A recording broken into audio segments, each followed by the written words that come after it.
Yeah, it's Audio Mullet. I'm Doug Tenaple. I'm here with my buddy, Ethan Nicole. Ethan. Hi, everybody. How you doing? Look at you. Is that gray in your beard I'm seeing? That's gray. Almost my entire beard is gray now. It's just suddenly, except for around where I eat. I don't know if it's just staining in my beard from eating, or I have red hair in my goatee area, and then the rest. Yeah, like my I see the red chops. hair. I have like Gandalf mutton chops. For the audience that can't see, it looks like you've eaten a silverback gorilla very messily. Just got silver all over. Yeah, it's so weird. Like the mustache and kind of the goat area is reddish, and then the rest is just turning pure gray. Yeah, it's the last. It happened really recently, like really fully. Yeah, I can tell because I've seen you with a beard, and now I'm going, wow, it is really getting gray. And what are you smoking today? I see you with a cigar there. Having a little Rocky Patel Sun Grown. It's one of my favorite cigars. Now, how often when you smoke a Rocky Patel does the song, do you sing it to Rocky Raccoon? You do. Well, every time I say Rocky Patel, you start singing that song. Rocky Patel. It goes through my head. So that never occurs to you other than me, other than my reference to it. It's your voice singing it if I hear it in my head. Yeah, which means it's off key and atonal. Yeah. So what are you doing? What are you doing this week? The kids, the wife and kids, the family's finally gone out of your house, and then the gardeners came. They're gone. They're gone. Everyone's at some big soccer thing that's far away because Lily got into some fancy soccer league, so they have to drive far, and out to LA. Yeah, there can't be a league just right down the street. You live in one of the most populated. Well, there is, but she got into the elite league, so she has to go fight the elite soccer players. She's that good to be on the elite league? Yeah, I guess so. I don't know. Her dad's a pretty good soccer player. I didn't know that. Cool. And then, and Ezra, those two, my two stepkids love the soccer. So she's doing all the dribbling with her feet and everything, all the foot play she can do? I guess. I don't know. I haven't watched that closely. Oh. I assume she can. I've seen some of her games, but I've never seen like fancy dribbling. What a great father. I know. I've been watching Johnny's been fencing. He's doing fencing. Wow, man. Everything you do is like, it's like the joke thing that like rich people's kids do in movies, like the bad guy parents. Yeah. He tells me what all the different kinds of swords there are, and he's learning all the foot play and stuff. It's good. That's cool. So you have like that beekeeper mask? Yep, he does. Looks like a hazmat suit. Out. Yeah. Freaky. Yeah, they slap each other in the head with the sword all the time. It goes up against that beekeeper thing. It's one of the moves. It's like you tap it. Yeah, that means that you got a point. So they're smacking that thing all the time. Huh. Oh man, I had a new idea. Okay. I am transitioning into a woman. Okay. Purely for job security reasons. Mm-hmm. Think of what I could get away with if I just transitioned into a woman. Yeah. Like wipe your slate clean. Clean slate. Yep. You don't never have to worry about anything. I'd have to really do it. I'd have to really represent. So not just be a cross-dresser, like a half trans. They're not all in. That's not the Doug Tenaple way. You got to be all in. So I mean, you're going to do the full surgery. Full surgery and full mental reprogramming. Like I am going to be a woman. You got to go all in. Yeah. Have you ever? Okay, so this is going to be a little bit off. Oh, sorry. I'll let you finish. I have a thought now. But just think of the job opportunities. Okay. In animation, automatic. I'm pretty sure that would be a director gig. You could do story time at the library. Definitely. I get to have a bunch of kids around me, and I get to put on a great show for them. Put on the glitter eyeshadow, the really long, bad, terrible eyelashes, and I could gain about 200 pounds. Gain 200 pounds, blue wig, just prance around, and everyone has to look like they're interested and applaud at everything. I could be probably direct an animated feature and probably get an automatic Oscar. Yeah, you'd probably get a series or something at Nick. Yeah, just for job security, automatic, I got to transition into a woman. All things to all men. Mm-hmm. So what's stopping you? Morality, common sense. Yeah, I do think if I did get implants, I'd get just the giant ones and just look at myself all day. They wouldn't feel good. I'm sure they wouldn't. Horrifying. But you'd just stare at them all day. You'd ruin your enjoyment of the female body. Yeah, it's true. You'd be cured forever if you and I went to lunch. But you wouldn't stop being able to look at them. I'd be all, Ethan, my eyes are up here. But you'd be all grossed out. It wouldn't be a good look. I don't know about that. It would be a wincing, ugh. What did you do?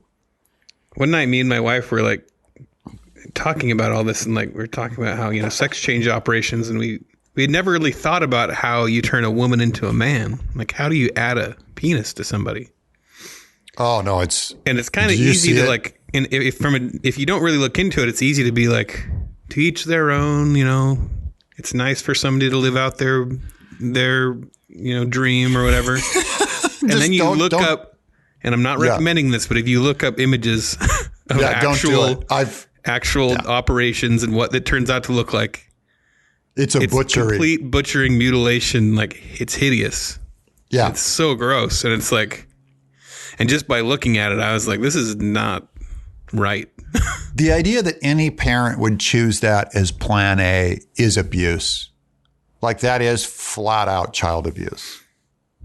Oh, so yeah, for a kid. I get it. The idea that you do that to a kid is insane, but like, I get it if you're born halfway and you're leaning one way or the other and like physically it's already all mutilated and doesn't know what it is. I get it. Fine. Do some kind of operation of the one that's the most obvious. You'll never be 50% perfectly between man and woman. You'll always lean toward one or the other if you have that problem, from what I understand. Mm-hmm. I get it. You can go have a surgery. But the idea that they would choose the reversal because mentally the person believed they were the opposite sex, it'd be much easier to change the mind than the body, I would think. Mm. Yeah, I don't know.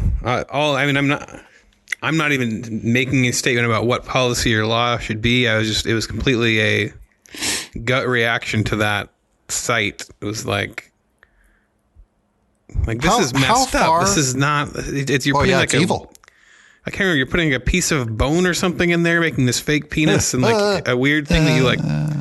Don't talk about it. People are eating. People are eating lasagna. It's just very people are eating disturbing. Lasagna right now. They don't want to hear this. This can't be a solution to anything. This is not. I cannot imagine. It is medieval. It is evil. It is of the devil. It is the worst idea that mankind could do. Like, people who recommend it should get sued for malpractice in whatever field they're in. Yeah. And I think, because of the climate that we live in, like, I say this out of compassion for that person that is doing that to their body. I'm not going, they're not human. I'm saying they are human. All of the post-trans operation people I've met, I had nothing but compassion for. I felt really sad for them because they didn't get their wish. Yeah. The man didn't become the woman and the woman did not become a man. Yeah. Like, you wish you could just tell somebody like that. They were soft, they were gentle, they were wonderful. Right, and I just thought it would be so much easier if you just, Yeah, it's going to be, life's hard anyway. Except empirical evidence that's sitting in front of you. You have a dong, you're a man. And just say, I hate being a man. Fine, but be a man, Mm-hmm. Or whatever, just Oscar Wilde was gay and he faked it and had a family. Yeah. And I would think he's I don't know if he's happy. How can we know? But yeah, I don't know. But it's hard for me to believe that if somebody with those urges decided to, marry a woman who is a friend and have kids. Yeah. That Or on the other side of it is to get a strange mutilated penis added to your body. And like, that's your life. That's what you've traded for a family. And that's the real problem with these shrinky dinks. The shrinks who are all saying, get the sex change. That's the problem. They hate families so much, they won't prescribe that. Like, even though we see how like family makes people happier, makes them live longer, makes them more prosperous, gives them something to live and die for, they'll never prescribe the obvious, what has been demonstrated over and over. Yeah. That, it's always going to be, no, you can go through life alone, just mutilate yourself and everything's going to be great. We'll get you on all these pills, including antidepressants. And then we'll still be worried about you killing yourself all the time. Mm-hmm. What kind of solution? That can't be a solution to common sense people. And I know we're dealing with human car wrecks and sadness. I won't. Postmodernism. There's no idea there's an actual truth that they should be. It's killing us. Going for some real thing. Yeah. Postmodernism. Wow, I don't think we plan on talking about this. Yeah, all because I announced I'm going to become a woman. Yeah. It would be amazing. I'll get a lot better at baking. It would be amazing if Trump came out as a woman. Yeah, and then they had to and declared him the world's first female president. And just like they'd have to do it. Amazing. That would be the biggest own ever. They half hate him because he's Trump, and they have to applaud. Suddenly, all the Democrats would be standing up and applauding him at the State of the Union. They'd be like, "Oh God!" They'd be all teary-eyed. And it'd be fascinating to see what he's Trump. No, he's Trump. And they'd all sit down and be all quiet and get all hateful. Just imagining that speech, him dressed with the long blonde wig and as the first woman president, things have never been greater. And the Democrats are all, oh God. During my presidency, the first woman was elected to office. Yeah. The greatest woman to ever live, me. You can grab a man by the wang. You can just walk right up to a man and grab him by the wang when you're famous. They'd be all.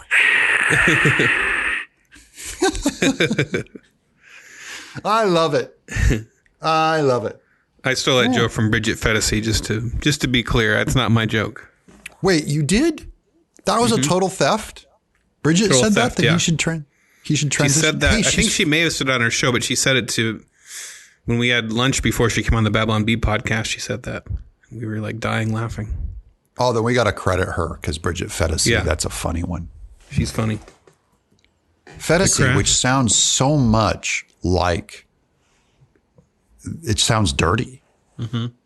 Bridget Fetisi. She's a little dirty. It's like a fetish and a fantasy is Bridget Fetisi. It sounds like a name that you Her explanation craft. of what the word means is not her real name. She made it. It's a word she made up, but it means when it's kind of like when satire becomes reality.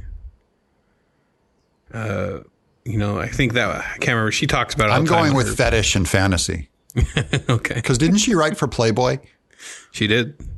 Yeah. Yeah, I got her number. Bridget, come on the show. Might be able to get her. I don't know. Yeah, you guys are buddies. You guys are tight. And I've been on her show. Yeah. Yeah. She keeps getting bigger, so. She's too big for us. She's getting up in Mike Nelson territory. Yeah. Too big for us. Speaking of transitioning, have you heard from Mike? Only that one email he sent us like, how do you guys have time to do this podcast? And I was like, yeah, he was baffled. I usually get up early in the morning to do it, but today I got lucky. Because the kids, they gone. Everyone left. We're gonna do Ethan, sing us in to our read your mail section. Okay. Sing us in. It's a mailbag. It's time to open up the bag. There's a bunch of envelopes in here, and there's stamps on them because they needed to be paid for by the Postal Service. Gonna open them up. Yeah, this one's from an old lady. It is. It's mailbag from a bag. Okay. Hey, Audio Mullet. Mailbag. Wait, an old... An old transsexual male lady, like a male lady. Yeah, it's a male bag. Oh, lady. That's so good. Yeah, fact. Wow. This is from Robert. Hey, Audio Mullet. I really enjoy the program. I think I have listened to every episode. I will be honest. I have never heard of Earthworm Jim. F you. Right. I added that.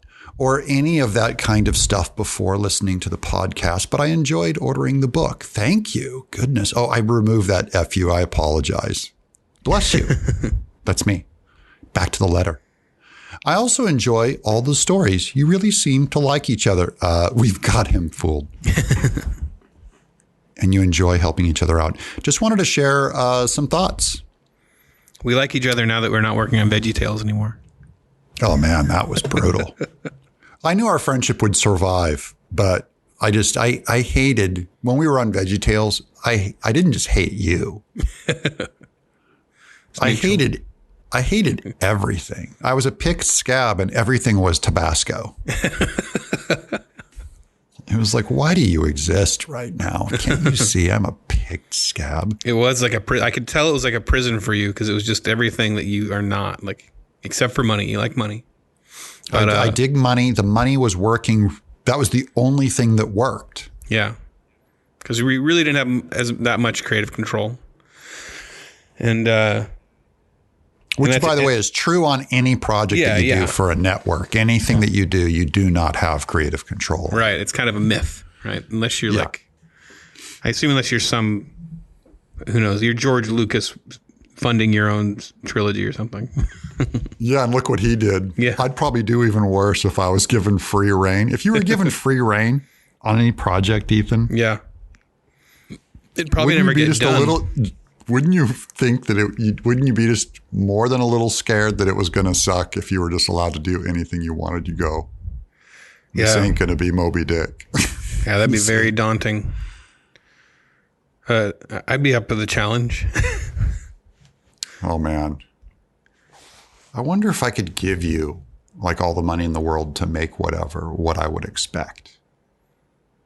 Like if I said, Ethan, make something better than Iron Giant. Here's all the money in the world. Wait. Who said it had to be better than Iron Giant? That's a lot of pressure.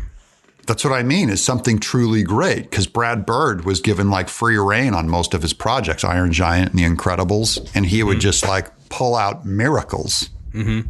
He's one of those guys where you give him a project and bam, it's going to be great for the most part. And then other guys that are creative whack jobs, you give them the money and they screw it right into the ground. Yeah. I mean, Tim Burton's kind of iffy. He's brilliant, but what are you going to do if you give him all the money in the world? It's happened many times for him. Okay, let's consider. We'll continue with. Okay, we're talking. Consider with this mailbag. Acapeldridge, check him out. He's amazing. He sings all 4 parts on multiple hymns. Reminds me of going to church as a kid. Great stuff. Oh, so he's recommending a musician, Acapeldridge. Yeah. Acapeldridge. They're like somebody sings a cappella, but their last name's Eldridge or something? Yeah, like Bridget Fetisi. I first found him accidentally while going through a dark period and wanted to hear It Is Well With My Soul. Oh, I love that song. So it sounds like it's a good 4-part harmony guy doing that. You should also talk about It Is Well With My Soul, the hymn. Mm-hmm. The guy's life was just a series of tragedies, but still kept his faith.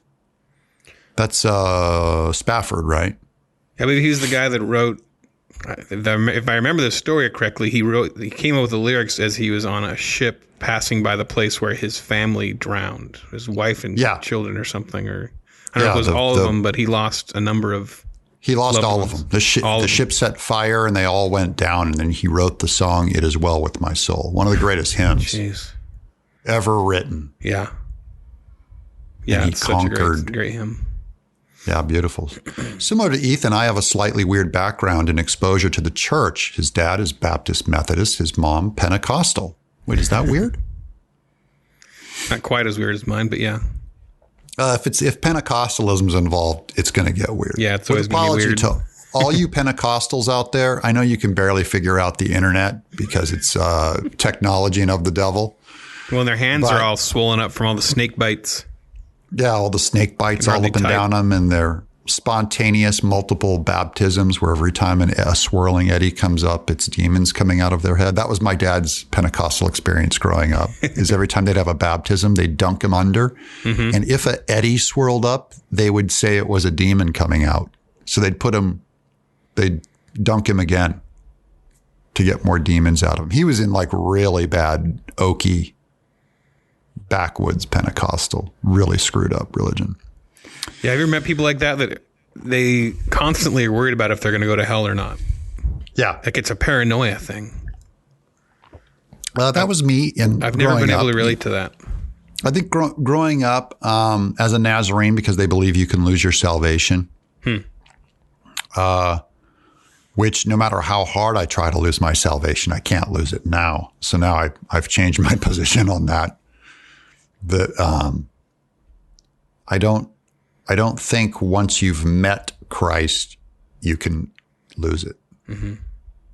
I just really question the people that have this new woke Christianity where they go, I did a reread. I realized it wasn't for me. I don't think they have Jesus in their soul. Wait, what? I realized what wasn't for me. Like they say Christianity wasn't for me. Oh, they abandoned their faith. So you think abandoned their? I don't think they ever knew him. I think when you meet the God that dies for you and pays for everything, and you're really clear on that, I can't think of anything that would turn me. I guess unless I was convinced. Yeah, that does seem to point to the idea that nobody or that person never really knew Christ. If that's They don't know the one I know. Yeah. Anyways, there's no way. Or their understanding of sin is different. Like maybe they believe, there's no sin. To which I'd go, okay, then at least let's go eat some people. Or we're not going to eat people. That's evil. I go, really? What? Tell me about this evil coming from the rocks and the particles. Okay, back to the email. As such, I have had a lot of research lately to find where I'm comfortable. This has led me down many rabbit holes. I like the links of Catholicism and Orthodox with the original church, and they have a lot to say for it, but I have these problems. Here goes the list. Number one, I don't get icons. They make no sense. What do you think of the iconography? What does he mean by icons? Like saints, like little statues and stuff, or is there a specific thing there? Sure. I think the little saints on the pendants that you put on the dashboard of your car and you kiss it before you start it, the patron saints, the Jesus hung on the cross, and like all Mary's the pictures around the church. What do they call that? Yeah, the stations or whatever. Yeah, the stations of the cross. Stations of the cross, and very iconographic religion. So, but I do get that because I think as an artist, you're visual, right? Yeah, I kind of like it. Like I was at this mission, and they had these amazing statues for every station of the cross all around the grounds. So you'd be walking along, and all of a sudden you'd find another one where there's, Christ being hammered to the cross, and it's like full size, like life size. Yeah. And what about the forbiddance of graven images, though? I really have a problem with graven images of Jesus. Oh, really? Yeah, I really do. I think because icons are so solid that they solidify this thing in your head, and it's very hard to get your mind off of the representation. I guess my read of that has always been, I definitely get that you should not try to create a visual of God, because whatever you create, it says more about you than God. You're creating an idol. Whatever, it's going to be based on some animal or something. There's no way you can create a visual thing that's not based on something smaller than what God really is. So by default, you're reducing God to something by making him a visual representation. But with Christ, he came as a man. He took the form of a man. Yeah. And so to make a man, especially doing the exact same things that he did, if we know that he hung on a cross and there's an image of him on a cross. Sure. I don't feel like it doesn't have the same. I mean, I don't know. I guess I don't have the same problem with it, but I don't know. You don't think there's not a danger of it burning a false image in your head of I think of that. I mean, I always find it I usually kind of find it hokey or weird. Like, how you'll see those like paintings of Jesus that grandmas have in their house where he looks all like the puppy dog one. Like Fabio. When I think of Jesus, yeah. When I think of Jesus, that often comes in my head. It's very hard just to go blank on Jesus. Mm-hmm. You think of Jim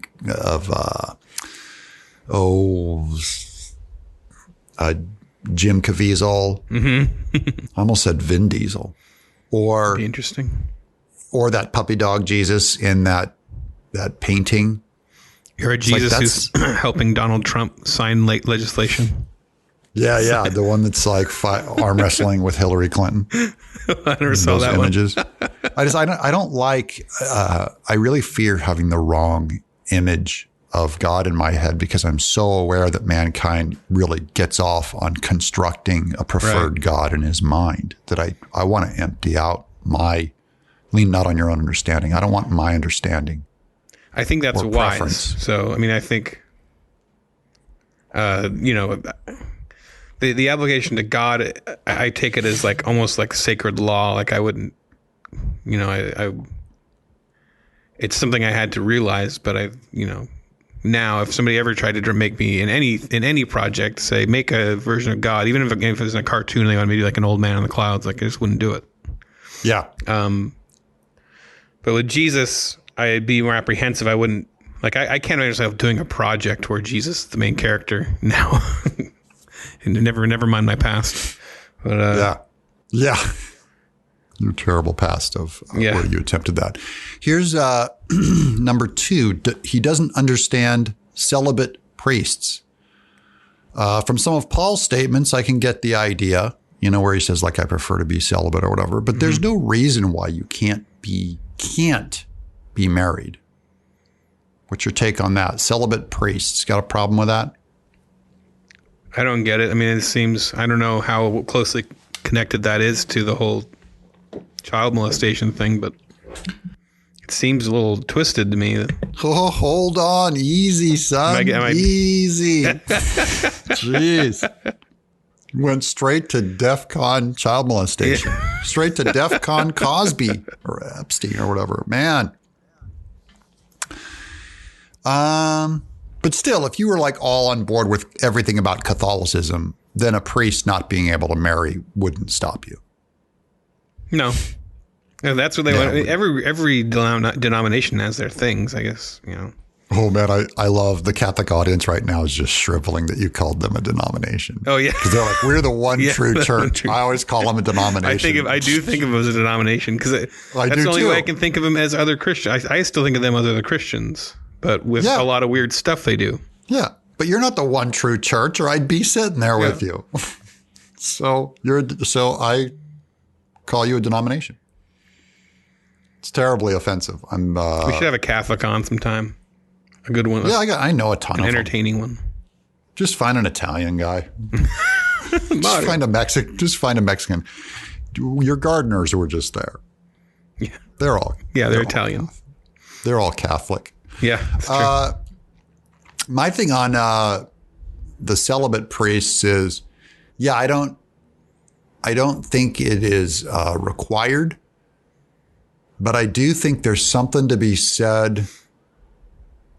The symbol of it has a beauty to me, other than I do wish for every priest being married and loving a woman. There's something about it that says, I am in service to the congregation. Mm-hmm. And it doesn't bother me that one segment of mankind is set aside to say, you will not marry. Like, to me, it shows a mastery over the flesh or something about it that puts the flesh into context, that it serves people. So the idea that a man, that we're not would slaves say, to it, that you have to have sex. That is the way our culture is. That's how our culture is. And that's the big beef about the priest, including implying that it's because they're not married that they're going off grabbing little kids.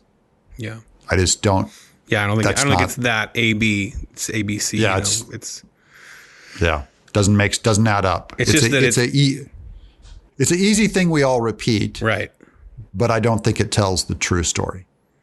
Yeah, I mean, any guy who pulls that off, who becomes a priest and lives that life, I have utmost respect for. Because I think it requires, I think for a lot of men, you know, I imagine myself being a single guy, never been married, and going straight into being a leader of a church. And I don't even know that if I had the maturity and you're alone with your sex drive, especially whatever age you're at, you know, that age, you're in your early 20s. That's when a man's sex drive is the highest ever. It's like, it rules your life. It's insane. He's on fire. Yeah. And then you're supposed to be alone with that. And you don't have anybody really like, I know my priest, the church I used to go to, was a drunk. My mom would go to get counseling from him and would find him drunk in the Now see, I kind of like that guy. Yeah. Was his counseling any good, or was it really impaired? 'Cause I was pretty young at the time. What if it helped him? He's Irish, so he had to be drunk. He's just always. Yeah, that's perpetual. Mm-hmm. They don't even drink and they're drunk. It goes through. You cut them open and Guinness pours out. So all I'm saying is that with those kind of crazy rules and stuff, you're going to have a lot's going to go wrong, but it's also going to weed out some incredible men who are going to do some amazing stuff, I think. So you're going to have some great priests. Yeah, that's what I want. I want it to open up the field is all, but I get it. If the church wants to do that, big deal. Yeah, let them. The bigger problem is Ratzinger, who's my hero, the Pope before this jackalope that's in there now. He forbid them he didn't want them to ordain to have gay priests anymore, because that's where they'd throw them all. If you were gay, they'd throw them all in the priesthood. And that implied that he was saying it's the homosexuality, which is a sexual deviance, according to the Bible, that proclivity might create more child molesters. And I just got us kicked off of iTunes. But that's why they canned Ratzinger too. But I thought Ratzinger quit. Yeah, he stepped quote down. Unquote quit. Yeah, it's like the guy at Firefox that stepped down. He kind of had to. Oh, you think he was in trouble and he had to step down? You don't think he?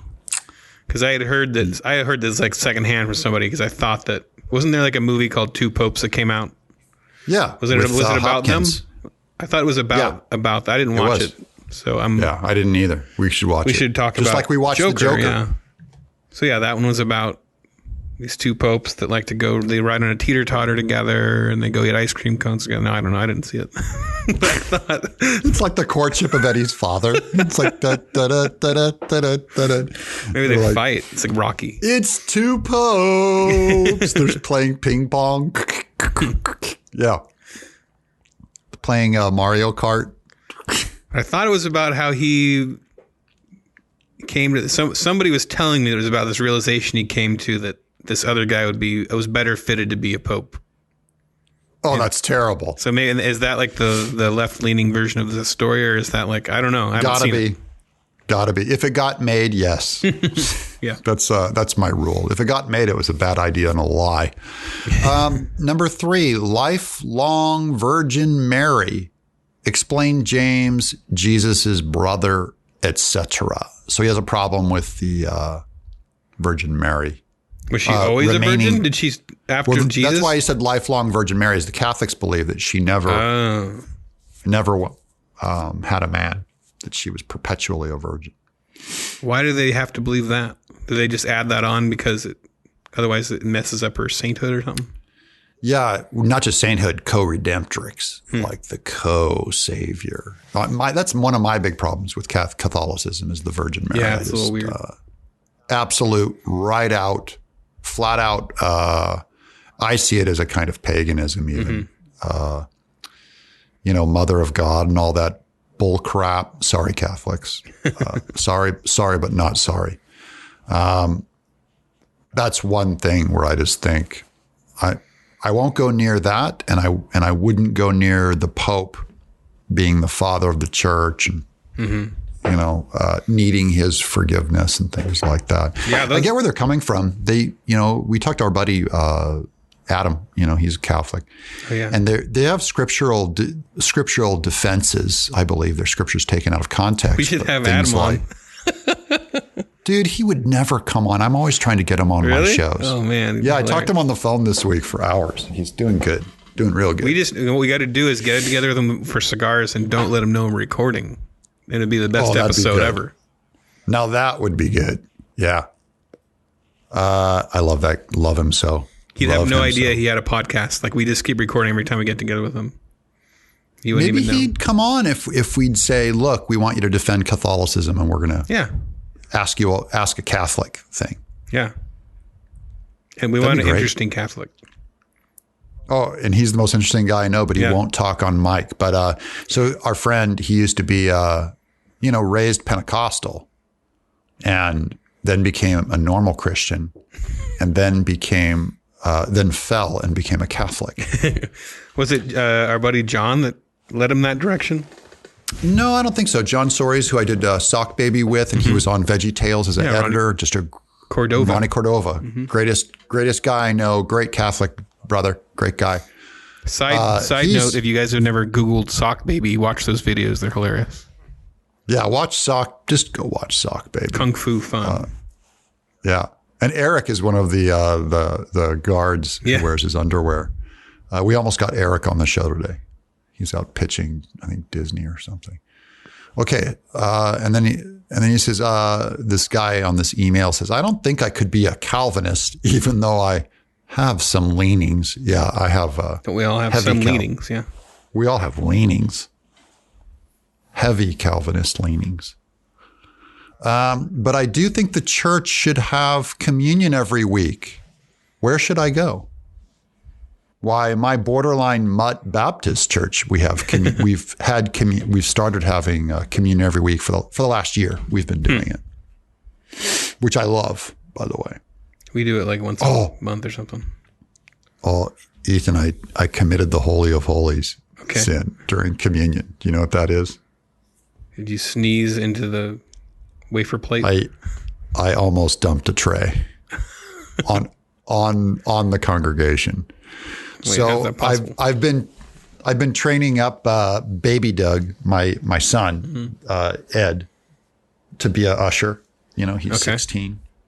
So part of his, I'm going like, look, son, this is the easiest job you can do in a church and still get credit for a job. This is the easiest one, is being an usher. You don't have to go to an extra service because you're serving in service. You just kind of stand up and pass a plate, then you sit back down. You get full credit for like being a church volunteer. You don't got to get all messy on a Saturday or anything. So you're ushering. So he's in. And, like me, he's tall, skinny, and uncoordinated when I was that age. And my terror is that he's going to pass a plate and just do a total wipeout. Yeah. And in all my years of ushering, I've avoided this, but this time I had a double tray. So I had a tray under another tray. This is a little tray of all little cups. All little cups, little cups of grape juice and a bunch of little crackers that represent the bread and body of Christ. Represent it, Catholics, not transubstantiate. And I bumped. We're in like one of those, to be cool, the church is in a warehouse, so it's all industrial and there's an I-beam going into the ground with a bit of raised cement, about an inch of raised cement. And my foot caught that thing. I lunged forward and stopped the tray. But when it stopped, the juice kept going. Oh, dear. And it went all over a man's crotch where he was wearing light tan pants. And it gave him a grape juice stain right on the crotch. Oh, no. Older guy. And I just go, I should be fired. Just blame your urinary tract infection. Yeah. You had one job, urinary tract infection. You had one job. That was a fiasco. Wow. I was super embarrassed. He was very cool about it. He goes, oh, no. And he got up and went to the bathroom and was very cool. Did I ever tell you my Ash Wednesday story? No. I've never done that, by the way. Did you get the ash put on your forehead? That looks psycho. Yeah, it does look psycho. It looks like some kind of weird Night of the Living Dead whenever he's walking around with like a smudge of ash on their head. I know. Scary. I'm going, dude. And the Bible says, like, when you pray, don't, dress in sackcloth and put ash on your head like the Pharisee. That a bunch of Christians put ash on their head and walk around all day like a Pharisee. So he's going through some big. Yeah. That's the weird thing about it. There's those Catholic things like that, like call no one else father but me. Then that you're supposed to call the priest father. Like there's all these weird things like that. Yeah. They like seem like blatant opposite. So their Catholics, their heads are exploding again. So my story, sorry guys. Don't get us started. We'll do Calvinists next week. We'll go back on them. We already butchered Calvinism. We always butcher them all the time, anyway. Mostly because though they're all scriptural, they're all assholes. Okay, go ahead. Was that offensive? So I was like junior high, like 11, I think. I was a little scared of our priest, Father Pat. He was kind of this grumpy, I think Irish or Scottish. He whistled on all of his S's, like would whistle so bad that the mics would feed back, And so we did this thing where we all crowd around the front, the stage thing, the little platform. And I like how there was a little you slipped in a little racism there. I did.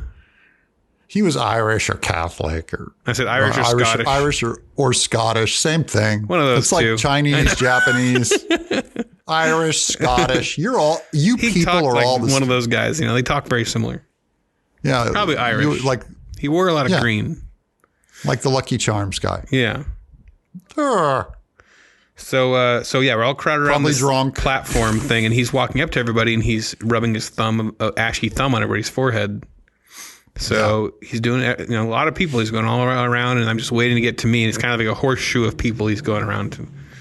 So he finally gets to me, and when he gets to me, and it's a weird feeling, like I don't. And he goes, "Geez, look at that huge forehead on this guy." The fear is he's going to suddenly be like, "No, you were not worthy," or something. Well, yeah. He looks at me, he puts his thumb up, and just as his thumb's about to touch my head, his eyes suddenly flash fire, and like his eyes almost look demonic, like he jumps on me and and tackles me and takes me down, and I'm on the ground and he's on top of me, and everybody picks him up. And what had happened was I was standing a little too far from the platform, and he fell on me.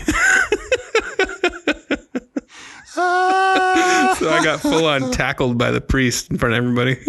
So your ash is like a giant thumb mark going straight up and diagonal all the way across your head. It's like a Nike swoosh.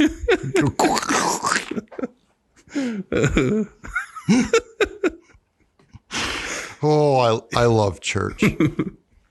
I love those embarrassing fiascos. So yeah, the face was him realizing he was going to fall. He's just yeah. Oh, you're all, no, don't. He's all, come out. Blimey. Or no, blarney. I don't know what they say when they fall. Blarney. Blarney. O'Douls. Yeah. O'Douls. Chinese, Japanese, Scotch, Irish. Oh, haggis. Oh, haggis. By the tam o' shanter of Odin. I don't even. Is that it? Did we get through his email? Or is there? Oh, there's one more sentence, I think. Oh, he's asking where should he go for church? Yeah, where should I go? I like the idea of going to a place that has communion every week, but you won't find it much outside of the Catholic Church. So, I recommend people. I have two big criteria for church that I need. That is a engaging pastor I really respect. I never respected this before, but it's like the art form of being a great public speaker. Mm-hmm. Really helps you from being bored. Yeah, because I've seen incredibly scriptural guys that were just the most ice cold, boring scientist, just kills there's no joy to the execution. So I need a guy who's a great public speaker. And then number two, well, probably number one, is someone who's trying to bring the scriptures out to you. Mm-hmm. So he is a Bible fan, and he's not in love with his own teaching. He's in love with the Bible. Mm-hmm. Like, to me, that's the core is number one, I'm a Bible fan and I want to go and sit in front of a Bible fan and tell me all about it. Like the scriptures, this is what they say. This is, the original meaning, not my application, but the original meaning. And we go to a great church. It's like kind of a Baptist mutt church. But man, the pastors are very careful and with the scripture, and their execution is very excited and flamboyant and fun and wise. Mm-hmm. And then every once in a while you get a dud pastor. We have like 3 pastors, they rotate. And then every once in a while you get the dud guy. Yeah. Ugh.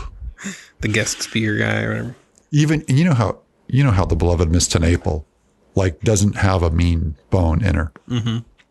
And she'll kind of turn to me and go, "Oh no." When she sees the bad pastor come up, she just so doesn't do that. And then for her to do that, oh no. Sounds like a little sock puppet or something. It is. She doesn't want to, you don't want to sit there and say it too loud, but it's like, it's a look like, oh no. I remember that church me and you used to go to. Maybe we won't name names just to, but I remember, there's 2 pastors. One was like the more solid guy and the other guy was like the Disney guy. Yeah. Oh, he was so bad. And it got to where he was preaching almost every week. And it was like all the time. It sucked. Yeah. He was so good. But do you think the majority of the church liked him better? No. So no one liked him? The majority of the church we followed the one guy who's also Irish. Mm-hmm. Yeah, he was awesome. And the goober guy would get up. And what's weird about the goober guy is I knew him personally. Just a great, super nice, great guy. Man. But dummy. He reminded me of the guy who loves to laugh in Mary Poppins. Yeah. Yeah. Terrible preacher. And it always amazes me too that the bad preacher does have fans. Like the fans will go, when are we going to get rid of the Irish guy and keep Goober? Goober's the man. Well, because there is always a large amount of people in a church who really do like the more kind of feel good sermon where it's just like, what is the Goliath in your life? And it's always every analogy is just that. It's like, what is the parting of the Red Sea that you need to part in your life? Yeah. He used to preach at Cliff Cramp went to his church once, and he played clips from American Beauty. The goober guy did. I go, that doesn't surprise me at all. What trash. Well, my criteria for a church, I have thought about this because I really tried to find a good church down here. Yeah. And you're in LA with the Pickens. I'm in Tennessee, man. You walk out the door. Well, there's tons of churches, but they're all a lot of them are very swanky and fancy, but it's hard to find good teaching. But this day and age, you can get great teaching off of podcasts and all sorts of stuff. There's great teaching all over the place. Absolutely. But that's not koinonia. That's not like the brotherhood and the family. That's right. So that's what I'm getting to. Is I think community to me is the priority. Like if you find a church that has great community, and even if the pastor's kind of like, meh. Even if there's a rainbow flag hanging out front? I'm not saying that. Not saying if they're let's not go crazy. But if the pastor kind of bores you, but if there's great community, that's this day. I think these days it's harder to find community because we're also much more isolated. That is true. With internet and stuff. So, Ethan, I think that's a serious problem right now. Mm-hmm. That we're even here in Tennessee where everyone's just ready to go straight to potluck. Mm-hmm. And our church is having a hard time connecting because everyone's like a commuter. It's like go in, see the sermon, leave. Yeah. And everyone's busy, just ramped up. This is Tennessee, man. These people can't drive 5 miles over the speed limit. They have nothing to do. And they're still too busy to fully engage with their life as a church. Yeah. It's spooky. It's spooky to watch a dead church, nationwide dead church. Yeah, our church is very small, and it's struggling. I don't know what to do. I don't know what to do. We invite our neighbors over who are Catholic, and we love them to death. They're the only real Christians in our neighborhood we engage with. Mm-hmm. And And even though they're right across the street, they feel like they're 10 miles away.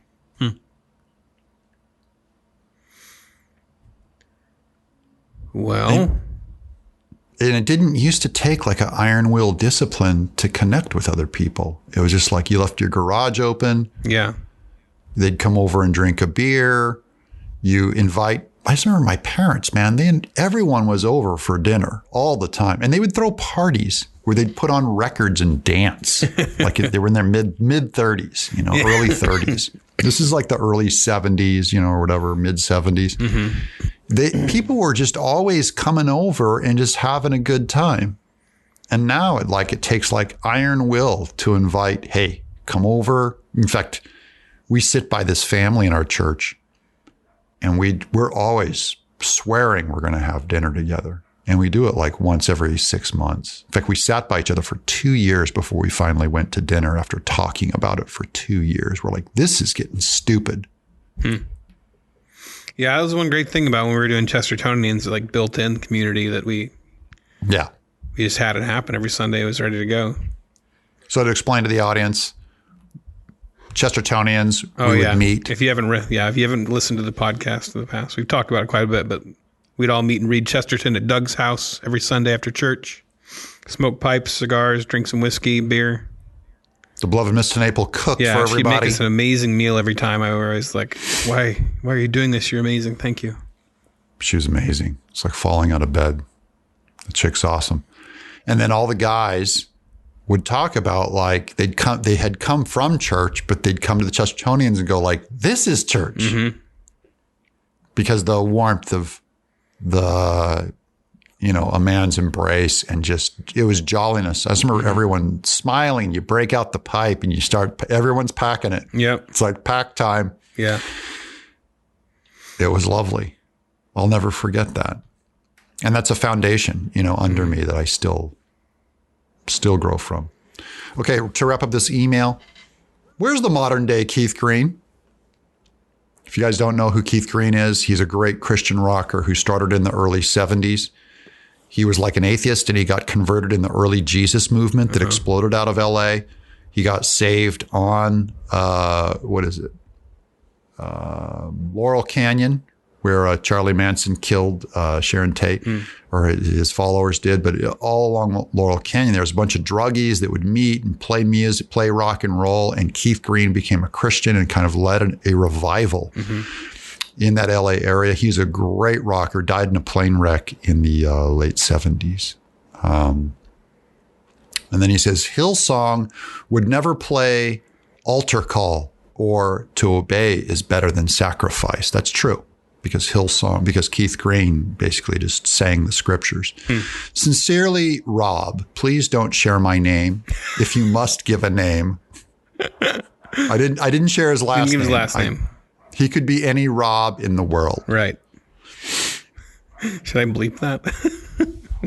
No, he can be called Rob. No one's going to be able to track him. I didn't give his last name, so they can't find out who he is.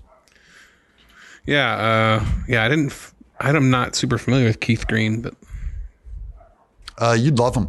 He's hooky.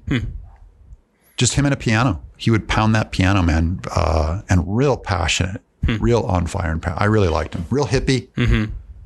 Hippie, but loved Jesus. And I think you'd like him. Cool. Okay, where are we at? We are at, we're almost to an hour. So I guess that's the show. If you guys haven't liked this episode, then give us 5 stars. Tell your friends about it. Share the link. I got to say that. Yeah, if you didn't like it, then give it 5 stars and we'll do a better one next time.